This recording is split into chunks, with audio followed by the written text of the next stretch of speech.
Bienvenidas y bienvenidos. Hoy vamos a sumergirnos en un conjunto de leyes de hace miles de años.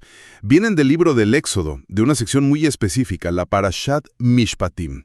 Y a ver, antes de que piensen que esto es un texto antiguo, polvoriento, irrelevante, les adelanto que es todo lo contrario. Para analizarlo tenemos la combinación de fuentes muy particular. Por un lado, pues el texto bíblico en traducciones modernas, y por otro, los comentarios de Rashi, un erudito medieval que funciona casi como un traductor cultural. Exacto. Nos muestra que el significado literal de estas leyes era apenas la superficie. Justo, y esa es nuestra misión hoy, ir más allá de la letra para explorar la lógica, los valores que se esconden en estas reglas sobre daños, propiedad, justicia. Y vamos a descubrir cómo conceptos que nos siguen obsesionando hoy, como la responsabilidad, la compensación o el valor de una vida, se entendían en un contexto tan diferente. Para empezar, creo que hay que abordar una ley que para nuestra sensibilidad es directamente brutal. Éxodo 21, versículos 20 y 21. Habla de un amo que hiere a su esclavo. Si el esclavo muere en el acto, el dueño debe ser castigado. Pero, y aquí viene lo fuerte, si sobrevive un día o dos, el dueño queda libre, porque, y cito, era propiedad suya. Es difícil de leer. Es un punto de partida muy duro, y es clave entender el marco legal tan específico que se está describiendo aquí. El comentario de Rashi de entrada hace una distinción fundamental. Ajá. Esto no se aplica a un siervo hebreo cuya servidumbre era temporal y tenía, digamos, más derechos. Se refiere a un siervo canaení o cananeo. Cuya condición era vitalicia. Exacto. La ley está creando una categoría legal completamente aparte. Y esa frase, un día o dos, Rashi la precisa como un periodo exacto de 24 horas. Ah, no es una vaguedad, son 24 horas. Para nada. Si el siervo sobrevive ese lapso, la ley presume algo muy específico, que la intención del amo no era matarlo, sino disciplinarlo, y que la muerte fue una consecuencia no deseada de su derecho a hacerlo. Entiendo. O sea, no es una justificación moral, sino una exención legal muy técnica.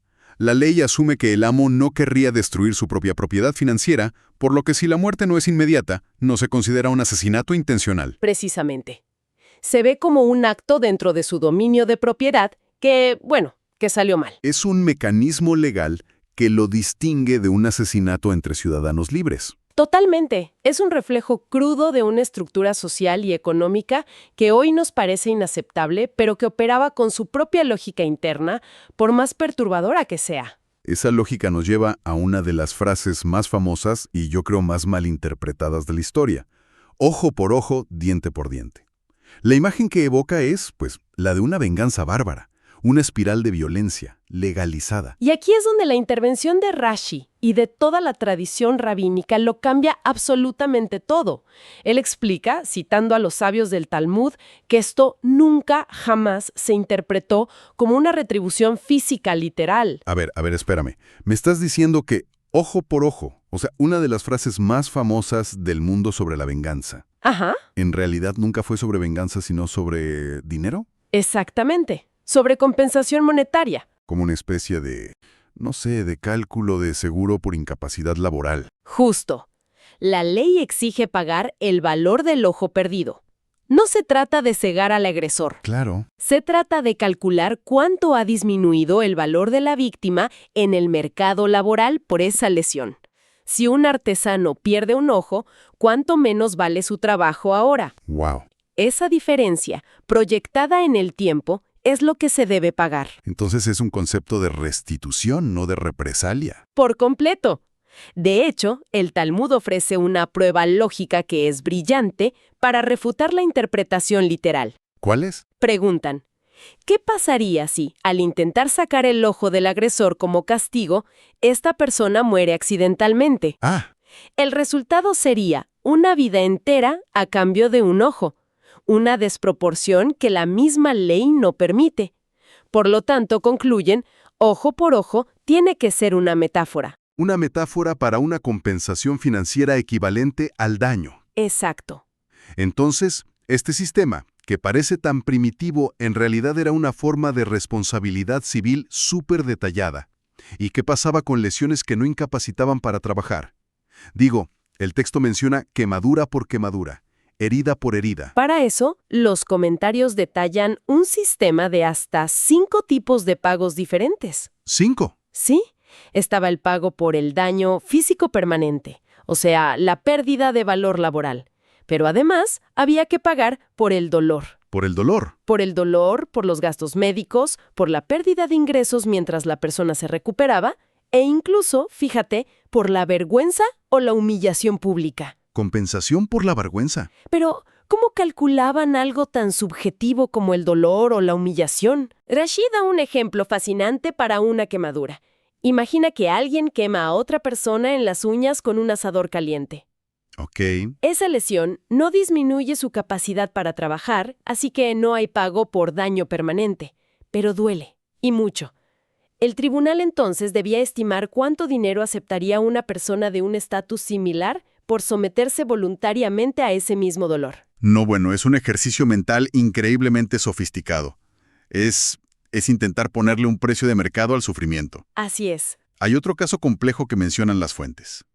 El de una mujer embarazada que, en medio de una pelea entre 2 hombres, es golpeada y tiene un aborto espontáneo. Sí, y la ley, de nuevo, desglosa las consecuencias con una precisión impresionante. Si la única tragedia es la pérdida del feto, el agresor debe pagar una multa. Ok, una multa. Y la forma de calcularla, según Rashi, es otra vez a través de una tasación de mercado. Se estima el valor de la mujer como sierva antes y después de perder el embarazo.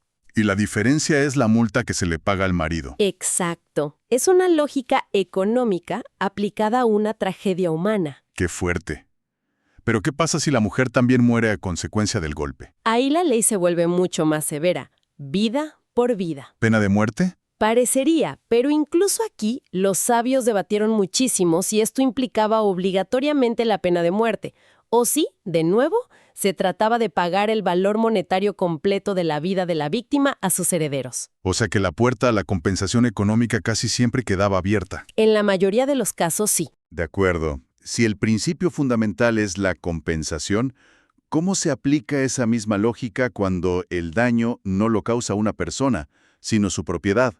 Algo que no se controla del todo.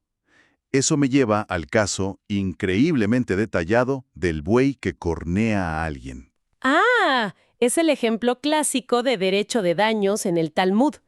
La clave de todo el asunto es una distinción legal que el texto establece entre 2 tipos de animales. Primero está el buey tam. Se podría traducir como inocente o sin antecedentes, un animal normalmente pacífico. Ok. Y luego está el buey muad, que es un reincidente advertido, un animal que ya ha atacado antes y cuyo dueño ya fue notificado oficialmente. Entiendo. Es la diferencia entre un accidente imprevisible y una negligencia. Entonces, si mi buey, que es un tam y nunca ha hecho nada, de repente tiene un mal día y mata a alguien, ¿qué pasa? En ese caso, el buey es apedreado y su carne no se puede consumir ni vender. Es una pérdida económica total del animal. Pero el dueño... El dueño queda absuelto de cualquier otra culpa. Se considera un accidente trágico, pero imprevisible. ¿Y si el buey ya era el terror del vecindario? ¿Un muad conocido? Ah, ahí la ley es mucho, mucho más severa. El buey también es apedreado, por supuesto. Claro. Pero la ley añade una frase que es escalofriante. También su dueño morirá. ¿Que morirá? O sea, una ejecución por la negligencia de no haber controlado a tu animal. No exactamente. Y esa es la distinción crucial que hace Rashi.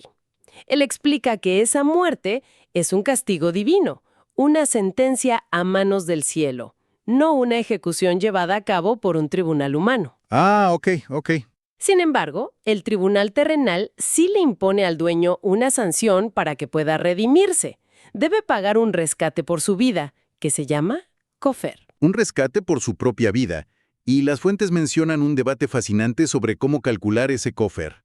No había un precio fijo, ¿verdad? Para nada. Había 2 opiniones principales. Una decía que el rescate debía calcularse en función del valor de la víctima que murió. Para reparar la pérdida de la familia. Exacto. La otra, que debía basarse en el valor del propio agresor negligente. Esas son dos filosofías de justicia completamente opuestas en un solo debate. Una se centra en reparar la pérdida, en hacer sentir completa a la familia de la víctima. La otra se enfoca en el castigo, que el culpable pague en proporción a su propia valía. Es una tensión que sigue vivita y coleando en el derecho moderno, totalmente. Y esta precisión legal no se limita a los animales. No para nada. Pensemos en el caso de cavar un pozo en un lugar público. Si un animal cae y muere, el que cavó el pozo debe pagar. Lógico. Pero Rashi añade detalles increíbles. Dice que la responsabilidad aplica no solo si cavas un pozo nuevo, sino incluso si simplemente destapas uno antiguo que ya existía. El acto de crear el peligro es lo que genera la responsabilidad. Justo.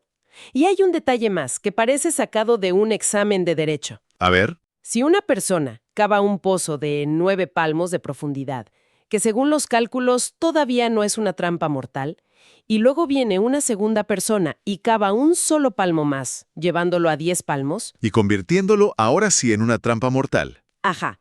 Toda la responsabilidad legal recae sobre la segunda persona. Increíble. O sea que toda la culpa es de quien dio el toque final. Es la persona cuyo acto cruzó el umbral de simple agujero a peligro mortal.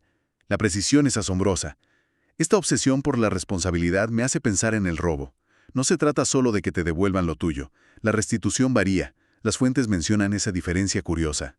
Si alguien roba un buey y lo vende o lo sacrifica, debe devolver 5 bueyes. Pero si roba una oveja, solo devuelve 4. ¿Por qué un buey vale una multa más alta? Esta es una de mis explicaciones favoritas. Rashi presenta dos interpretaciones memorables de los sabios, y ninguna es la obvia. La primera, de Rabí Yohanan ben Zakkai, es puramente psicológica. Psicológica. Sí, argumenta que un buey es grande, el ladrón lo guía caminando, pero una oveja es más pequeña. Para robarla, lo más probable es que el ladrón tenga que cargarla sobre sus hombros. Lo cual es un acto que lo denigra, lo humilla públicamente. Exacto. La ley, entonces, le impone una multa menor como una especie de consideración por la vergüenza que ya pasó al cometer el crimen. Aguanta. Para entenderlo bien, la ley le rebaja la multa al ladrón porque se sintió avergonzado mientras cometía el delito. Es como una compensación por daño moral al criminal. ¿Eso es alucinante y completamente contrario a cómo pensamos hoy? Es una lógica sorprendente, sin duda. La segunda interpretación, de Rabbi Meir, es mucho más pragmática y económica. Ok. Sostiene que el buey no es solo un animal, es una herramienta de trabajo, es el tractor de la época. Claro. Al robar un buey, no solo te llevas el valor del animal, sino que paralizas la capacidad productiva de su dueño, le robas su capital. ¿Y la oveja no hará el campo? Exacto. La oveja da lana y leche, pero no trabaja. La multa más alta para el buey refleja esa pérdida económica adicional. Dos maneras muy profundas de ver el valor de las cosas. Pero llegamos a la ley que parece la más dramática de todas, la del ladrón sorprendido en pleno acto de allanamiento de noche. El texto dice que si el dueño de la casa lo encuentra y lo hiere de muerte, no habrá culpa de sangre. Le da, pues, permiso para matar. La lógica que ofrece Rashi es una presunción legal muy fuerte. La ley asume que una persona que irrumpe en una casa ajena en la oscuridad viene preparada para todo. Sabe que puede ser descubierto y que el dueño se va a defender. Está implícitamente amenazando con usar la violencia. Con usar violencia letal si es necesario para escapar. Se considera una situación de matar o morir. Por eso, la ley le concede al dueño el derecho a la defensa propia, preventiva. Jurídicamente, es como si el ladrón, al tomar esa decisión, ya estuviera muerto. Esa es la idea. Una presunción legal de intenciones letales. Pero el texto añade una condición clave que lo cambia todo. Esta autorización para matar no aplica si el sol brilló sobre él. Se refiere literalmente a si es de día o de noche. No necesariamente. Y aquí la interpretación, otra vez, es fundamental. Rashi explica que la frase es una metáfora. ¿Una metáfora de qué? Significa que si la situación es clara como el sol y es evidente que el ladrón no tiene intenciones homicidas, entonces matarlo sí sería un asesinato. El ejemplo clásico que se da es el de un padre que entra a robar a casa de su propio hijo. Se presume que por el lazo familiar, un padre nunca mataría a su hijo, por lo que el hijo no tiene derecho a matarlo en defensa propia. Se trata de la intención, no de la hora del día. O sea que no es el sol en el cielo, sino la claridad de la situación. Si hay evidencia clara de que no hay una amenaza mortal, el derecho a la defensa letal desaparece. Exacto. Y hay otra interpretación del Targum de Onkelos, un antiguo comentario arameo. Ajá. Sugiere que si el sol brilló sobre él, se refiere a la presencia de testigos. Si hay testigos viendo al ladrón, se asume que no se atreverá a matar al dueño, porque sería identificado. Y al desaparecer la amenaza letal. Desaparece también el derecho del dueño a usar la fuerza letal. En cualquier caso, el principio es el mismo.